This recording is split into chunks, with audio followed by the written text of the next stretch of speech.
ನೀವು ಪ್ರತಿದಿನ ಬೆಳಗ್ಗೆ ಎದ್ದು ಕೆಲಸಕ್ಕೆ ಹೋಗ್ತಾ ಇರೋದು ಖುಷಿಗೋಸ್ಕರನ ಅಥವಾ ಮುಂದಿನ ತಿಂಗಳು EMI ಕಟ್ಟಬೇಕು ಅನ್ನೋ ಭಯಕ್ಕೋಸ್ಕರನ? ನಿಜ ಹೇಳಬೇಕು ಅಂದರೆ ಇವತ್ತು ನಾವು ಯಾರೂ ಬದುಕ್ತಾ ಇಲ್ಲ. EMI ಕಟ್ತಾ ಬಾಸ್ ಕೈಲಿ ಬೈಗುಳ ತಿಂತ ಜೀತ ಮಾಡ್ತಾ ಇದ್ದೀವಿ. ಒಮ್ಮೆ ಯೋಚನೆ ಮಾಡಿ, ನಾಳೆ ಬೆಳಗ್ಗೆ ಯಾವುದೇ ಅಲಾರಮ್ ಇಲ್ಲದೆ ಯಾರದೇ ಹಂಗಿಲ್ಲದೆ ನಿಮ್ಮ ಇಷ್ಟದ ಟೈಮ್ಗೆ ಎದ್ದರೆ ನಿಮ್ಮ ಲೈಫ್ ಹೇಗಿರುತ್ತೆ? ಯಾವ ಬಾಸ್ ಇಲ್ಲ, ಯಾವ ಡೆಡ್ಲೈನ್ ಇಲ್ಲ, ಯಾವ EMI ಟೆನ್ಷನ್ ಇಲ್ಲ. ಅದೇ ಫಿನಾನ್ಷಿಯಲ್ ಫ್ರೀಡಮ್. ಆದರೆ ಇದು ಬರೀ ಕೋಟ್ಯಾಧಿಪತಿಗಳಿಗೆ ಮಾತ್ರ ಅಂತ ಸಾಧ್ಯ ಅಂದ್ಕೊಂಡಿದ್ದೀರಾ? ಕಂಪ್ಲೀಟ್ಲಿ ತಪ್ಪು ಕಾನ್ಸೆಪ್ಟ್. ನಾನು ನಿಮಗಿವತ್ತು ಪ್ರೂಫ್ ಸಮೇತ ತೋರಿಸ್ತೀನಿ. ಫೈನಾನ್ಷಿಯಲ್ ಫ್ರೀಡಮ್ ಅಂದರೆ ನಿಜವಾಗೂ ಏನು, ಮತ್ತು ನಿಮ್ಮ ಇಂದಿನ ಸಾಮಾನ್ಯ ಸಂಬಳದಲ್ಲಿ ಯಾವುದೇ ದೊಡ್ಡ ಬಿಸ್ನೆಸ್ ಇಲ್ಲದೆಯೋ ಇದು ಹೇಗೆ ಅಚೀವ್ ಮಾಡ್ಬೋದು ಅಂತ ಸ್ಕಿಪ್ ಮಾಡದೆ ಕೊನೆಯವರೆಗೂ ನೋಡಿ. ಫೈನಾನ್ಷಿಯಲ್ ಫ್ರೀಡಮ್ ಅಂದರೆ ಏನು? ತುಂಬ ಜನ ಅನ್ಕೋತಾರೆ ಬ್ಯಾಂಕ್ನಲ್ಲಿ ಕೋಟಿ ದುಡ್ಡಿದ್ರೆ ಮಾತ್ರ ಫೈನಾನ್ಷಿಯಲ್ ಫ್ರೀಡಮ್ ಅಂತ. ನೋ, ಫೈನಾನ್ಷಿಯಲ್ ಫ್ರೀಡಮ್ ಅಂದರೆ ಬರೀ ಶ್ರೀಮಂತರಾಗೋದಲ್ಲ, ಟೈಮ್ನ ಮೇಲೆ ನಿಮಗೆ ಸಂಪೂರ್ಣ ಕಂಟ್ರೋಲ್ ಇರೋದು. ಆದರೆ ದುಡ್ಡಿಗೋಸ್ಕರ ನೀವು ಕೆಲಸ ಮಾಡೋದಲ್ಲ, ನಿಮಗೋಸ್ಕರ ದುಡ್ಡೇ ಕೆಲಸ ಮಾಡಬೇಕು. ನಮ್ಮ ತಂದೆ ಕಾಲದಲ್ಲಿ ಮೈಂಡ್ ಸೆಟ್ ಇತ್ತು, 60 ವರ್ಷದವರೆಗೂ ಕಷ್ಟಪಟ್ಟು ದುಡಿದು ಬಂದ ಸಂಬಳದಲ್ಲಿ FD ಇಡೋದು, ಆಮೇಲೆ ರಿಟೈರ್ಡ್ ಆಗೋದು. ಆದರೆ ಇವತ್ತಿನ ಕಾಲದಲ್ಲಿ ಇನ್ಫ್ಲೇಷನ್ ಮತ್ತು ಲೈಫ್ ಸ್ಟೈಲ್ ಬದಲಾಗಿದೆ. ಬರೀ FD ನಂಬ್ಕೊಂಡು ಕೂತ್ರೆ ಫ್ರೀಡಮ್ ಸಿಗಲ್ಲ, ಜಸ್ಟ್ ಬದುಕು ಸಾಗ್ಬೋದಷ್ಟೇ.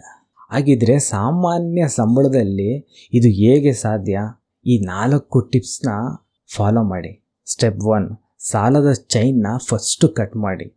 ಯಾವಾಗ ನಿಮ್ಮ ಸಂಬಳ 50%ಗಿಂತ ಹೆಚ್ಚು ದುಡ್ಡು ಕಾರ್ ಲೋನ್, ಪರ್ಸ್ನಲ್ ಲೋನ್ ಅಥವಾ ಕ್ರೆಡಿಟ್ ಕಾರ್ಡ್ ಬಿಲ್ಗಳಿಗೆ ಹೋಗುತ್ತೋ ಆಗ ನೀವು ಫೈನಾನ್ಷಿಯಲ್ ಜೈಲ್ನಲ್ಲಿ ಇದ್ದೀರಾ ಅಂತ ಅರ್ಥ. ಹೊಸದಾಗಿ ಯಾವುದೇ ಬ್ಯಾಡ್ ಲೋನ್ನ ತಗೊಳಕ್ಕೆ ಹೋಗಬೇಡಿ. ಇರೋ ಸಾಲನ ಮೊದಲು ತೀರಿಸಿ ಫ್ರೀಯಾಗಿ ಫಸ್ಟು. ಸ್ಟೆಪ್ 2, ಎಮರ್ಜೆನ್ಸಿ ಫಂಡ್ನ ಯಾವುದೇ ಇನ್ವೆಸ್ಟ್ ಮಾಡೋ ಮುಂಚೆ ನಿಮ್ಮ ತಿಂಗಳ ಖರ್ಚು ಕನಿಷ್ಠ 6 ತಿಂಗಳಿಗಾಗೋಷ್ಟನ್ನು ಒಂದು ಸಪ್ರೇಟ್ ಅಕೌಂಟ್ನಲ್ಲಿ ಇಡಬೇಕು. ಕೆಲಸ ಹೋದರೂ ಅಥವಾ ಯಾವುದೇ ಪ್ರಾಬ್ಲಮ್ ಬಂದರೂ ನಿಮ್ಮ ಲೈಫು ಸ್ಟಾಪ್ ಆಗಬಾರ್ದು. Step 3, 50-30-20 rule. ನಿಮ್ಮ ಸಂಬಳ ಎಷ್ಟೇ ಇರಲಿ 50% ಅಗತ್ಯ ಖರ್ಚುಗಳಿಗೆ ಎತ್ತಿಡಿ, 30% ನಿಮ್ಮ ಇಷ್ಟದ ಖರ್ಚುಗಳಿಗೆ ಬಳಸಿ.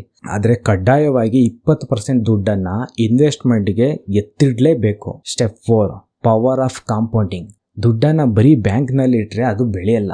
ಇವತ್ತಿನ ಕಾಲದಲ್ಲಿ ಮ್ಯೂಚುವಲ್ ಫಂಡ್ಗಳಲ್ಲಿ SIP ಮಾಡಲೇಬೇಕು. ನೀವು ತಿಂಗಳಿಗೆ ಬರೀ 2,000 ಅಥವಾ 5,000 ಇನ್ವೆಸ್ಟ್ ಮಾಡಿದ್ರು ಪವರ್ ಆಫ್ ಕಾಂಪೌಂಡ್ ಮ್ಯಾಜಿಕ್ನಿಂದ ಮುಂದಿನ 15-20 ವರ್ಷಗಳಲ್ಲಿ ಅದು ದೊಡ್ಡ ವೆಲ್ತ್ ಕ್ರಿಯೇಟ್ ಮಾಡುತ್ತೆ. ಫ್ರೆಂಡ್ಸ್, ಫಿನಾನ್ಷಿಯಲ್ ಫ್ರೀಡಮ್ ಅನ್ನೋದು ಒಂದೇ ರಾತ್ರಿಯಲ್ಲಿ ಸಿಗುವ ಮ್ಯಾಜಿಕ್ ಅಲ್ಲ. ಇದು ನೀವು ಇವತ್ತು ತಗೊಳ್ಳೋ ಒಂದು ಸಣ್ಣ ನಿರ್ಧಾರ.